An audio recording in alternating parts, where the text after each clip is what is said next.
बिस्मिल्लाहिर्रहमानिर्रहीम। सर, एक substantive procedure है अकाउंट रिसीवेबल के ऊपर। पहले तो सर हम अकाउंट रिसीवेबल का ज़रा सा बेसिक सा बैकग्राउंड देख लेंगे, अकाउंट रिसीवेबल किस तरीके से जो है वो जनरेट होता है, ठीक है ना। तो फिर उसके बाद एनालिटिकल ये जो सब्सटेंटिव प्रोसीजर है वो समझने में कंपैरेटिवली आसानी हो जाएगी। देखिए सर, जब भी कस्टमर आता है ना गुड्स ख़रीदने के लिए, तो कंपनी ये गुड्स ख़रीदने की एंट्री पास करती है सेल्स डे बुक में, ठीक है। अच्छा, सेल्स डे बुक का स्ट्रक्चर किस तरह का होता है वो मैं आपको बता देता हूँ। डेट होती है, ठीक है। कस्टमर का नाम होता है, जो सेल्स हुई होती है उसकी एक अमाउंट होती है और उसका एक इनवॉइस नंबर होता है। सर, ड्यूरिंग द पीरियड जितनी भी सेल्स होती हैं ड्यूरिंग द डे वो ऐड अप हो जाती हैं। अब हम अज्यूम करते हैं कि सर हर डे एंड पे या वीक एंड पे या मंथ एंड पे जितनी फ्रीक्वेंसी हो कंपनी की, सर सेल्स डे बुक का ये टोटल सीधा जाके पोस्ट होता है अकाउंट रिसीवेबल कंट्रोल अकाउंट में, ठीक है जी। यहाँ पोस्ट हो जाता है जनाब कि ये सेल से ये रिसीवेबल जनरेट हुआ है। इसी तरह सर ड्यूरिंग द पीरियड एक और डे बुक हमारे पास होती है, वो है कैश बुक। अब कैश बुक में सर जितना कैश आ रहा है, डेट, कस्टमर नेम, ठीक है जी, कैश जो रिसीव हुआ और किस इनवॉइस नंबर के अगेंस्ट रिसीव हुआ, ठीक है सर। इसका जो टोटल होता है वो डे एंड पे या मंथ एंड पे या ईयर एंड के ऊपर वो यहाँ आ जाता है, ठीक है। अब सर ये जो अकाउंट रिसीवेबल का कंट्रोल अकाउंट है ये रोज़ अपडेट नहीं होता, जैसे ये हर ट्रांजैक्शन पे अपडेट नहीं होता। ये अपडेट होता है या तो मंथ एंड पे या वीकेंड पे, या फिर अगर डेली भी हो रहा है तो एंट्री के साथ साथ अपडेट नहीं होता, ये कोई पर्टिकुलर टाइम के बाद जाके अपडेट होता है। अगर दिन के एंड पे अपडेट हो रहा है, वीक के एंड पे अपडेट हो रहा है, मंथ के एंड पे अपडेट हो रहा है, इस तरह। सर यहाँ से जो क्लोजिंग बैलेंस होगा इसका, सर ये जाएगा हमारे फाइनेंशियल स्टेटमेंट्स में, ठीक है। अब इस अकाउंट रिसीवेबल के बैलेंस को जो फाइनेंशियल स्टेटमेंट्स में जा रहा है, ये आपने करना है वेरीफाई एज एन ऑडिटर कि ये अकाउंट रिसीवेबल का बैलेंस बिल्कुल सही आ रहा है या नहीं आ रहा। अब देखिए, अगर मैं सर मोटे मोटे 4-5 प्रोसीजर्स डिस्कस करूँ ना, तो सबसे पहले सर जो सबसे मेजर प्रोसीजर है वो कंफर्मेशन का है। यानी सर मैं एक कंफर्मेशन लेटर अपने कस्टमर को भेजूं और मैं उससे पूछूं कि दोस्त मेरे हिसाब से तुम्हारा बैलेंस आ रहा है 50,000 रुपये का, ठीक है। आप वेरीफाई करो आपका पेबल यही है। सर केस ए, वो कह रहता है जी मेरा बैलेंस है 50,000 रुपये, यानी वो अग्री कर जाता है, ठीक है सर, वेल एंड गुड, हमारा काम हो गया अच्छे तरीके से। बी, सर उसकी तरफ से कोई रिस्पॉन्स नहीं आता, आप सर रिमाइंडर्स भेजें,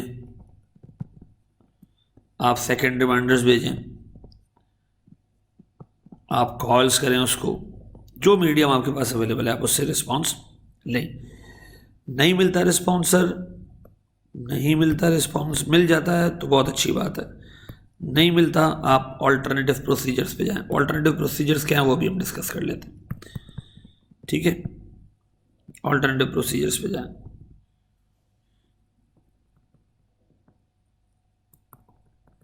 सर केस ही जवाब मिलता है, रिस्पॉन्स आता है, ठीक है, लेकिन वो अग्री नहीं करता आपके बैलेंस से, बैलेंस वो कंफर्म करता है 40,000। तो आपने क्या करना है सर, यहाँ आपने करने हैं एडिशनल प्रोसीजर्स। देखो दो फर्क याद रखना, ऑल्टरनेटिव प्रोसीजर्स करने हैं जब जवाब ना है, एडिशनल प्रोसीजर्स करने हैं जब, सॉरी, ऑल्टरनेटिव प्रोसीजर्स करने हैं जब जवाब ना है, एडिशनल प्रोसीजर्स करने हैं जब जवाब गलत आए, ठीक है जी।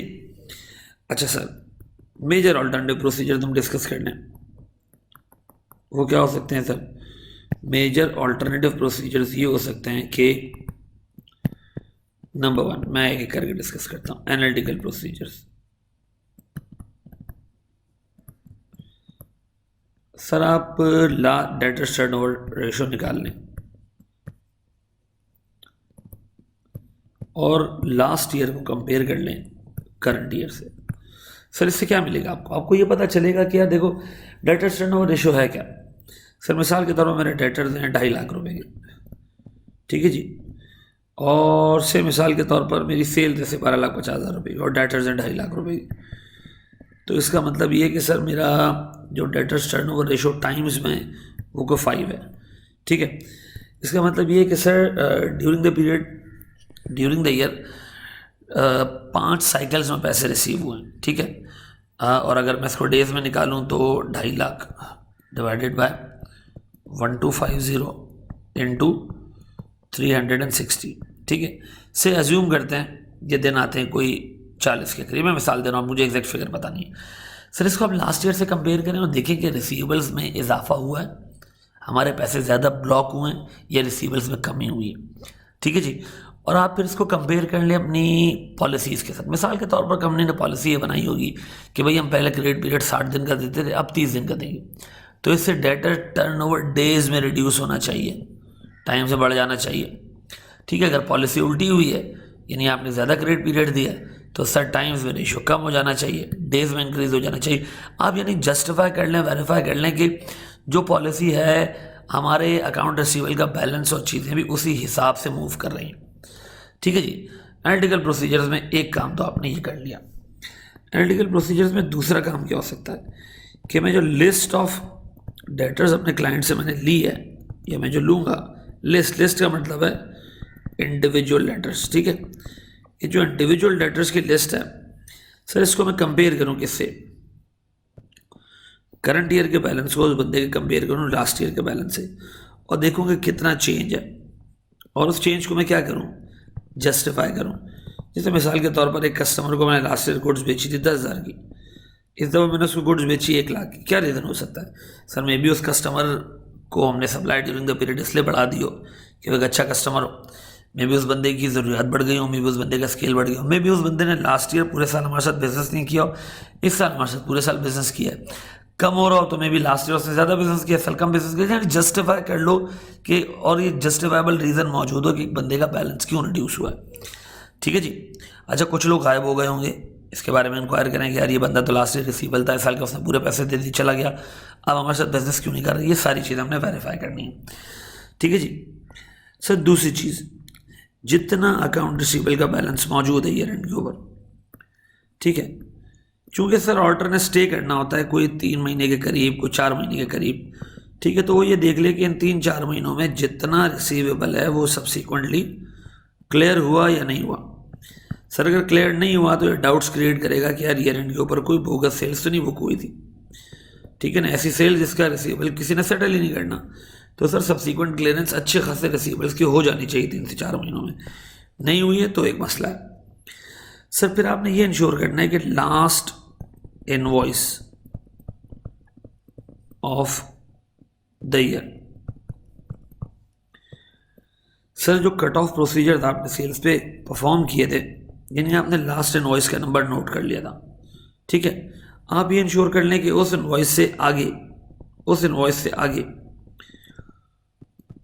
कोई नंबर मेरे पास मेरे सेल्स लेजर में ना आ रहा हो, यानी सर ऐसा ना हो कि उस कट ऑफ डेट, उस कट ऑफ का जो नंबर है उससे लास्ट सेल्स इनवॉइस के नंबर से आगे भी इनवॉइस इशू हुए, ये आप इंश्योर करें। मिसाल के तौर पर लास्ट इनवॉइस नंबर था 126123, ठीक है ना, अब ये इंश्योर कर लें कि सर ये लास्ट इनवॉइस हो जो हमारे अकाउंट रिसीवेबल्स के लेजर में गई है, इससे आगे की अगर इनवॉइस 126125 आपको रिसीवेबल्स में नज़र आ रही है, इसका मतलब है सर नेक्स्ट ईयर की सेल्स इस साल में बुक करने की कोशिश की गई है कि जो गलत है, ठीक है, नेक्स्ट ईयर की सेल नेक्स्ट ईयर में जानी चाहिए, ठीक है जी। चौथी चीज़, सर साल के एंड पे जितने क्रेडिट नोट्स इशू हुए साल के बाद, यानी अगले साल के start of next year, sir ये वो सेल दें जो क्या हो जानी चाहिए, रिवर्स हो जानी चाहिए, ठीक है, यानी लास्ट ईयर मैंने एक सेल्स की और बंदे ने जो है वो अगले साल के स्टार्ट पे मुझे यानी 1-8 महीने में गुड्स रिटर्न कर दी, सर ये सेल्स तो है ही नहीं, ये बोगस सेल्स हैं, बोगस सेल्स नहीं भी तो जेन्युइन सेल्स नहीं है, सर इसको रिवर्स हो जाना चाहिए ईयर एंड के ऊपर आके, जो सेल्स मटीरियलाइज ही नहीं हुई। तो आप इस चीज़ का ख्याल रखें कि सर जितनी सेल्स हुई हैं जो हमारी पीएनएल में आ रही हैं, ठीक है, वो जेन्युइन सेल्स हों, ठीक है, उनकी सब्सिक्वेंट रिकवरी आ चुकी हो, ठीक है, सब्सिक्वेंट रिकवरी नहीं आई है तो मसले वाली बात है। और सर क्रेडिट नोट अगर इन केस ईयर एंड के बाद इशू हुआ है, कस्टमर ने गुड्स वापस कर दिए तो सर वो ईयर एंड के ऊपर रिवर्स हो जानी चाहिए रादर कि हम उसको अगले साल सेल्स रिटर्न के तौर पे बुक करें। ठीक है जी। अच्छा सर, जितने नेगेटिव बैलेंस हैं उनकी इंक्वायरी की जाए। कहीं ऐसा तो नहीं है कि रिसीवेबल के बैलेंस को अंडरस्टेट करने के लिए अकाउंट पेबल का कुछ अमाउंट यहाँ मूव कर दिया है, या कोई ट्रांसपोजिशन एरर है, या कोई क्लरिकल मिस्टेक है, ये इंश्योर कर लें। तो सर ये 4-5 स्टेप्स जो है वो आप याद रखिएगा। मैं अगेन आपको बेसिक सी चीज़ रिपीट कर दूँ। सर आपने सबसे पहले ये देखा कि सेल्स डे बुक अपडेट होती है हर ट्रांजैक्शन के साथ, हर सेल्स की ट्रांजैक्शन के साथ। कैश डे बुक अपडेट होती है हर receipt of cash from customer के साथ। ये हर मंथ एंड पे, 3 मंथ्स एंड पे, वीक एंड पे, फोर्टनाइटली सर ये रिपोर्ट होती है, ये जाके एडजस्ट होती हैं अकाउंट रिसीवेबल के कंट्रोल अकाउंट में दोनों। और सर अकाउंट रिसीवेबल के कंट्रोल अकाउंट हर ट्रांजैक्शन पे अपडेट नहीं होता सर, जो उसका क्लोजिंग बैलेंस होता है फाइनेंशियल स्टेटमेंट्स मूव हो जाता है। ठीक है सर, हमारे पास सबसे मेन प्रोसीजर लेटर्स को वेरीफाई करने का कन्फर्मेशन है। कन्फर्मेशन सर अगर हम भेजें और कस्टमर कन्फर्मेशन का जवाब बिल्कुल सही दे दे और हमारा बैलेंस और उसका बैलेंस एग्री हो जाए, ठीक है सर, बहुत अच्छी बात है, चीज़ कंफर्म हो गई। नहीं आता उसकी तरफ से रिस्पांस, रिमाइंडर्स भेजेंगे, फर्स्ट रिमाइंडर, सेकंड रिमाइंडर, उसको कॉल करेंगे। नहीं आता जवाब इवन देन सर हम ऑल्टरनेटिव प्रोसीजर्स अडॉप्ट करेंगे। सर अगर जवाब आता है और जवाब में डिस्क्रिपेंसी है तो सर हम एडिशनल प्रोसीजर्स करेंगे। It includes discussion with management. Sir हमने फिर जो ऑल्टरनेटिव प्रोसीजर्स हैं उसमें सबसे पहली चीज़ देखी एनालिटिकल प्रोसीजर्स। उसमें आप ये देख लें कि debtors turnover ratio last year और करंट ईयर का मैच कर लें, और अगर कोई डिस्क्रिपेंसी आती है तो देखें हमारी पॉलिसीज़ में क्या चेंज आए। हमने क्रेडिट पीरियड ज़्यादा करके, यानी ज़्यादा लंबे टाइम का क्रेडिट दे के अपनी सेल्स बढ़ाई हैं तो रिसीवेबल में पैसा फंसा होगा, ये इंश्योर कर लें। अगर क्रेडिट पीरियड हमने शॉर्ट किया एज अ पॉलिसी, डिस्काउंट दिए हमने एज अ पॉलिसी, तो हमारा रिसीवेबल का बैलेंस कम होना चाहिए, ये एनालिटिकल प्रोसीजर से आइडेंटिफाई हो जाएगा। सर आप कस्टमर वाइज लिस्ट ले लें, उनका करंट ईयर और लास्ट ईयर का बैलेंस मैच करें और वेरीफाई करें कितने कस्टमर ने ड्यूरिंग द पीरियड कंपनी के साथ काम करना छोड़ दिया, कितने नए कस्टमर्स आए, कितने कस्टमर्स में सिग्निफिकेंट चेंज है, और वो चेंज जस्टिफाई करवा लें मैनेजमेंट से पूछ के। सर अकाउंट रिसीवेबल का बैलेंस जो है वो subsequent to the year end clear हो जाना चाहिए, कैश आ जाना चाहिए। 3 से 4 महीने जल्दी ऑर्डर बैठता है ऑडिट करते हुए, फाइनेंशियल स्टेटमेंट्स बनाते हुए, फाइनेंशियल स्टेटमेंट्स का ऑडिट करते हुए और रिपोर्ट बनाते हुए को 2.5-3 महीने आराम से लग जाते हैं। तो इन 2.5-3 महीनों में जितना रिसीवेबल है ईयर एंड के ऊपर वो क्लियर हो जाना चाहिए, ठीक है ना। सब्सिक्वेंटली उसके पैसे आ जाने चाहिए। नहीं आई है तो ये देख लें कि सेल्स बोगस तो नहीं है, ठीक है जी। लास्ट इनवॉइस जो सेल्स की इशू हुई है, जो कट ऑफ प्रोसीजर्स में आपने रिकॉर्ड की है, सर उस इनवॉइस के आगे फर्दर कोई इनवॉइस हमारे सेल्स लेजर में नज़र नहीं आनी चाहिए। सेल्स लेजर का मतलब है अकाउंट रिसीवेबल का जो इंडिविजुअल बैलेंस है कस्टमर्स का, उसमें नज़र नहीं आनी चाहिए। सर जितने क्रेडिट नोट साल के बाद इशू हुए हैं, ईयर एंड के बाद इशू हुए हैं सेल्स रिटर्न के, सर उनको ईयर एंड के ऊपर आके सेल्स रिवर्स करनी चाहिए रात दिन के हम अगले साल उसको सेल्स रिटर्न के तौर पर दिखाएं, ठीक है जी, ताकि बोगस सेल्स जो है वो ना आ सके। सर नेगेटिव बैलेंसेस के बारे में इंक्वायर करें, ऐसा तो नहीं है कि किसी पेबल लेजर का बैलेंस जो है वो यहाँ रिफ्लेक्ट कर रहा हो, ठीक है जी। अब आए सर ज़रा इनको जो है वो हम अंग्रेजी में देख लें, ठीक है जी। एक लिस्ट ऑब्टेन करना है सर कस्टमर्स के अपने क्लाइंट की तरफ से। सर देखिए एक जनरल प्रोसीजर है, लिस्ट ऑब्टेन करना है कि कितने मतलब इंडिविजुअल बंदों की लिस्ट ऑब्टेन करना है। ये एक ऐसा प्रोसीजर है जो नियरली आप हर सब्सटेंटिव प्रोसीजर में कर रहे होंगे। कास्ट कर लें, उसको अग्री कर लें कंट्रोल अकाउंट से। लिस्ट ऑफ बैलेंसेस यानी उसका टोटल अग्री कर लें कंट्रोल अकाउंट के बैलेंस से। अगर कोई डिफरेंस है तो रिकन्सिलेशन मांग लें मैनेजमेंट से। दोबारा लिस्ट ऑब्टेन करनी है, उसका टोटल करना है, टोटल को मैच करना है अकाउंट रिसीवेबल के लेजर अकाउंट से। अगर डिफरेंस आता है तो मैनेजमेंट से इसकी रिकन्सिलेशन ले लिए, मैनेजमेंट जनरली रिकन्सिलेशन बनाई होती है। Sir debtors turnover ratio calculate करना है, जैसे मैंने आपको बताया, कंपेयर करना है प्रायर ईयर से और इन्वेस्टिगेट करना है डिफरेंसेस कि हमारी पॉलिसी जो चेंज हुई है उसकी वजह से तो ये चेंज नहीं आ रहा, ये आपने वेरीफाई करना है। अभी हमने इसके पीछे थोड़ी सी इसकी जो पिछला हमने जो डिस्कशन किया वो इस पर बेस्ड था सारा, ये हमने उसमें डिस्कस कर लिया था। Sir list of balances review करें इंडिविजुअल कस्टमर्स की लास्ट ईयर से और आइडेंटिफाई करें सिग्निफिकेंट डिफरेंस वेरिएशन, कितने लोग हमसे बिजनेस करना छोड़ दिया है, कितने लोग का बिजनेस इंक्रीज हो गया, जस्टिफाई कर लें इसको। Sir sample of data select करें, कन्फर्मेशंस भेजें, नहीं आता रिप्लाई ऑल्टरनेटिव प्रोसीजर्स करें। सर गलत आता है जवाब, एक्सेप्शन आता है तो सर आप एडिशनल प्रोसीजर्स करें और additional procedures include discussion with the management, ठीक है जी। फिर सर ये एक ऐसा प्रोसीजर है प्रोसीजर नंबर 5 जो थोड़ा सा कम्बरसम और जो थोड़ा सा लेंदी प्रोसीजर होता है, आप सैम्पल बेसिस पे सर कोई ट्रांजेक्शन्स पिक करते हैं और जाके उनके सोर्स डॉक्यूमेंट आइडेंटिफाई करते हैं, इनवॉइस निकलवाते हैं, ताकि आप ये इंश्योर कर लें कि जी सेल्स बिल्कुल तरीके से बुक हुई है। देखिए टेस्ट ऑफ कंट्रोल नहीं है ये, टेस्ट मैं कंट्रोल टेस्ट नहीं कर रहा, मैं सब्सटेंटिव टेस्टिंग कर रहा हूँ। सर बहुत सारी कंपनी, बहुत सारे जगह पे, बहुत सारे फर्म्स जो है वो ऑलमोस्ट कोई 50-60% सेल्स वेरीफाई करवाती हैं उनके सोर्स डॉक्यूमेंट से। तो ये बहुत इंपॉर्टेंट प्रोसीजर है, ठीक है जी। बस ये देख लें कि सर कट ऑफ प्रोसीजर जो है वो अकॉर्डिंगली मेरे अकाउंट्स रिसीवेबल के डेटर्स अकाउंट में रिफ्लेक्ट कर रहा है, ठीक है जी। यानी लास्ट इनवॉइस जो सेल्स की इशू है उससे आगे मेरा कोई इनवॉइस इशू ना हुआ हो। सर आप रिव्यू कर लें कंट्रोल अकाउंट की entries just before and after the year end, significant sales की रिवर्सल्स, सिग्निफिकेंट डिस्काउंट्स, ठीक है जी। 6 महीने का उधार, देखो ये एक ऐसी चीज़ें हैं जो बोगस सेल्स को रिप्रेजेंट कर रही हैं। मैंने एक बंदे को गुड्स बेची, 6 महीने बाद वो पैसे देगा, मुझे पता है 3 महीने बाद ऑर्डर उठ के चले जाएंगे, बेकार। मैंने सेल्स बुक की, ईयर एंड के फ़ौरन बाद आके मैंने उसको रिवर्स कर दिया, बोगस सेल्स किए, ठीक है ना। तो सर आप ईयर एंड के फ़ौरन बाद अनयूजुअल और ईयर एंड पे अनयूजुअल चीज़ें देख लें। पूरे साल 11 महीने एवरेज सेल्स थी 2 मिलियन, 12वें महीने में एवरेज सेल्स है 6 मिलियन। सर ये एक रिस्क है, चेक करें ये सेल्स एकदम से दिसंबर के महीने में कैसे बढ़ गई, ठीक है जी। सर कैश रिसीट्स यानी ईयर एंड पे जो है वो आके सब्सिक्वेंट रिकवरी चेक कर लें, ठीक है जी। फिर सर जितने क्रेडिट नोट ईयर एंड के बाद इशू हुए हैं आइडेंटिफाई कर लें उसको, और सेल्स जो ईयर एंड के ऊपर आ रही है उसको रिवर्स कर दें, नेगेटिव बैलेंस देख लें। सर अगर इसमें मैं मेजर प्रोसीजर्स देखूँ ना तो लिस्ट ऑब्टेन करना, टोटल करना, मैच करना कंट्रोल अकाउंट से, और रिकन्सिलेशन मांगना in case of discrepancy, debtors turnover last year से कंपेयर करना, इंडिविजुअल लेजर्स का बैलेंस, बंदों का बैलेंस लास्ट ईयर से कंपेयर करना और देखना कि उनका बिजनेस कितना हमसे इंक्रीज और डिक्रीज हुआ।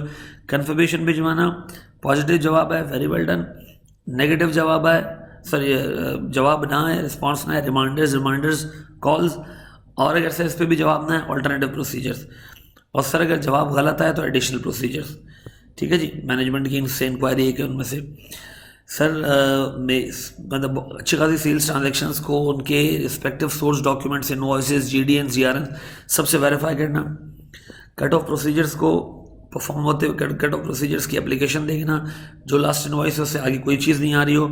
सर मेरे पास जो है वो ईयर एंड के फ़ौरन बाद और फ़ौरन पहले यानी 12 और 13 मंथ्स में, 12 मंथ और 13 मंथ के अंदर जो है वो ये देखना अनयूजुअल आइटम्स आइडेंटिफाई करना, ताकि ये पता चल सके कि कोई बोगस सेल्स तो बुक नहीं हो रही है। Sir year end subsequent to the year end जो है वो रिसीट्स वेरीफाई करना, क्रेडिट नोट जो ईयर एंड के बाद इशू हुए हैं उनको आके ईयर एंड के ऊपर सेल्स रिवर्स करना, उनके सब नेगेटिव बैलेंस इंक्वायरी करना। Thank you very much.